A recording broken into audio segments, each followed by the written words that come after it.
Hi, it's Malcolm from Aquaspray. Today is a little bit controversial. Today it's about mains cables and extension cables. It's very common for people to ask me which cable that I would recommend.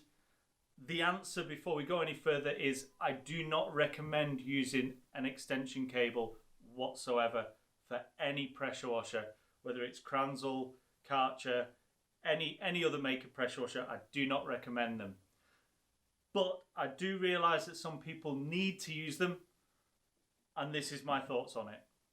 So I'm not an electrician, I don't claim to be an electrician, I just know that extension cables can damage the machine if they're not used correctly.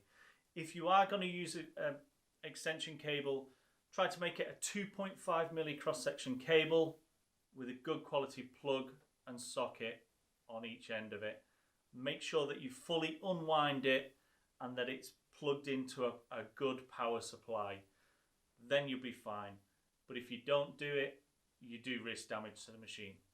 Before we go any further, stay away from the gang extensions. The ones with the surge protectors are no good really for the machines because these are high ampage.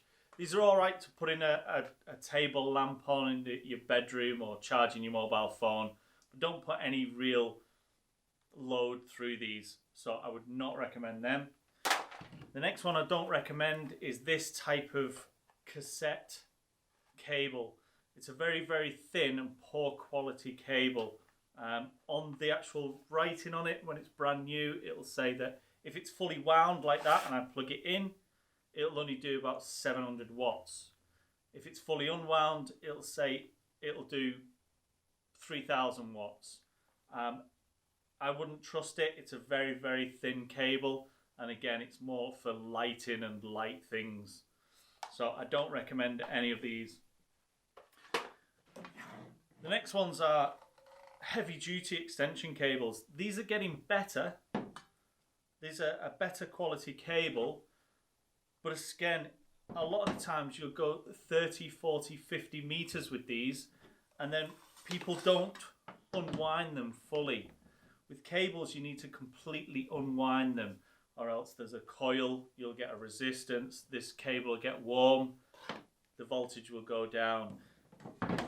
Again, with 45 meter cable, this one actually says that when it's fully wound, it's 720 watts, and when it's unwound, a max load of 3000 watts. Now the 7122 is technically 1600 watt, but it's an induction motor, so it does take a bit of a load. I don't recommend anything like this. And it's not just about the cable. If you are to use a cable, I recommend making your own cable up. Buy a good quality socket and plug and a good quality 2.5mm cross-section cable. And only make it as long as you need it. If you only need it 15 meters, just do the 15 meters. Don't try and make it 40 meters just because you can. So if you're unsure about what cable to actually get, try and get it thicker. So this is the original cable, and that's just off a cassette. And you can see the physical difference. So this will probably be only 0.75mm cable or 1mm cable max. Whereas the original Kranzle, this is going to be a minimum of 1.5 cable, I think. So if you have to use an extension cable, where your household socket is, you must run it all the way as flat as possible and then plug your pressure washer into it here. It must be fully unwound. You probably will get a voltage drop from 240 volts down to 230 volts maybe, but it still should be enough to run it as long as this cable's thick enough. If the cable is too thin, then you'll get a worse voltage drop and more of a resistance, and it will drop even further. The same goes for if you have it reeled up on a reel and then try and run the pressure washer.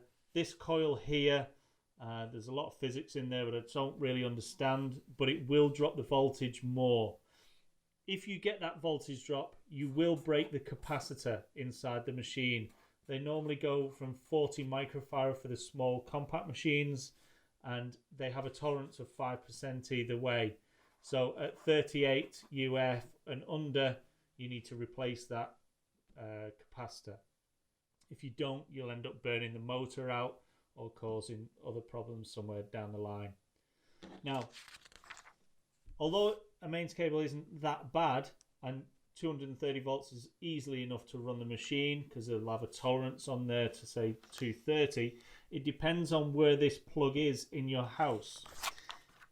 If you have a house and you're plugging it into a kitchen, and then your extension cable, and then your machine, you might have the perfect voltage here at the machine end through the cable all the time, no problem. But if somebody runs, say, a dryer and a kettle all at the same time, and it's on this ring main, you will then get a voltage drop.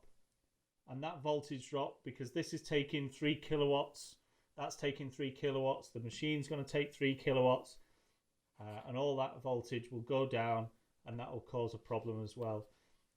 The same goes for if you have a house with a shed at the bottom of the garden with a proper cable, armoured cable from the house put in by an electrician straight off the distribution board. This is still an extension. It's not a proper socket. It's not a proper ring main. Normally a ring main will go around the houses, so it'll always go to the least path. So if you've got a socket here, here, here or here, they're all joined together. So if you take voltage off that side, it can pass voltage this way and this way, the same this way and this way to here, and so on. But if you just have one armoured cable, 2.5 to here, you'll probably get 240 volts, no problem. But then you end up putting another extension cable on, and then the machine. So not only have you got, say, this length, say 20 meters, and then another 20 meters, which is then you've got 40 meters of cable, and then the pressure washer.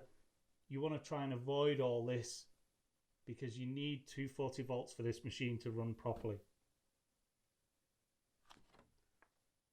So if the video helped you, please like and subscribe to it. Also, leave a comment below if you think I've missed anything out.